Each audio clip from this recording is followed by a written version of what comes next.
Hi, welcome to NCIX Tech Tips. Today we're going to be doing a pretty quick topic. We are going to have a look at the brand new ATI Radeon HD 5970. So the 5970, I'm going to cut right to the chase here. This is the fastest graphics card on the planet right now. We're going to tell you what's so special about it and have a closer look at this video card.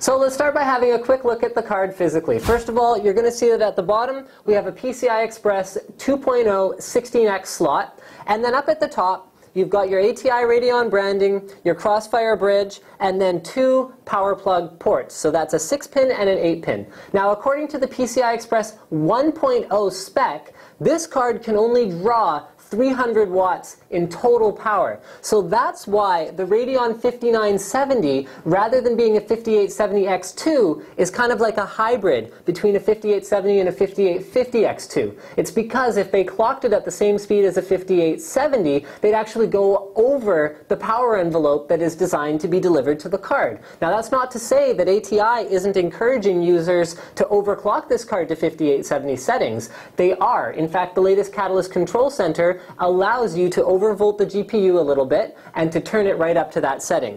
Now, last but not least, we've got the ATI iFinity technology on the back here. So you can see we have two DVI ports and a little port that you might not recognize. That's a mini display port, and the cards that I've seen so far do come with an adapter from mini display port to regular display port.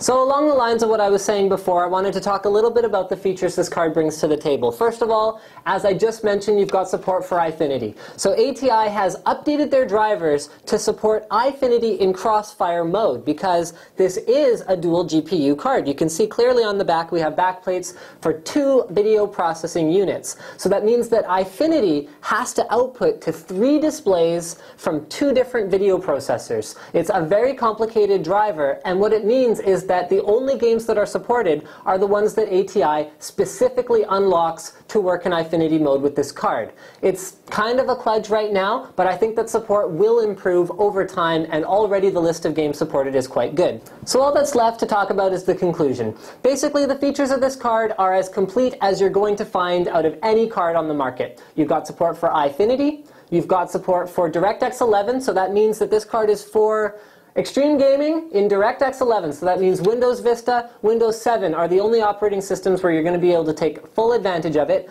It is also the fastest card on the market by a significant margin. It's leaps and bounds ahead of everything else out there, even the ATI's own 5870, which was only released a couple months back. Now, another thing that I should mention about it before we wrap up here is the size of this card. I want you to look at it in comparison to the 3870, which was not that long ago a fairly high-end card. It just dwarfs it. I mean, this thing is a monster compared to this old card. It's actually going to hang over the edge of your motherboard by about this much. So it's almost 12 inches long. You want to make sure that you have a case that has a lot of space for a long expansion card if you're going to buy one of these.